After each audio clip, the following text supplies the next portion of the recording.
App को open करना। Scratch junior की ऐप को खोलने के लिए इस आइकन पर डबल क्लिक करें तो ऐप की विंडो खुल जाएगी। अब आप इस बटन पर क्लिक करके इस ऐप की विंडो को मैक्सिमाइज करें। अब आप इस होम बटन पर क्लिक करें। अब आप नए प्रोजेक्ट को शुरू करने के लिए इस प्लस साइन पर क्लिक करें।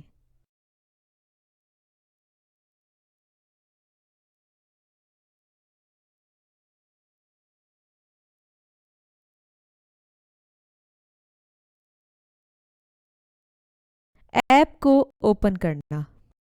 स्क्रैच जूनियर की ऐप को खोलने के लिए इस आइकन पर डबल क्लिक करें तो ऐप की विंडो खुल जाएगी। अब आप इस बटन पर क्लिक करके इस ऐप की विंडो को मैक्सिमाइज करें।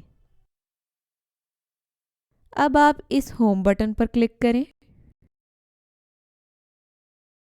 अब आप नए प्रोजेक्ट को शुरू करने के लिए इस प्लस साइन पर क्लिक करें।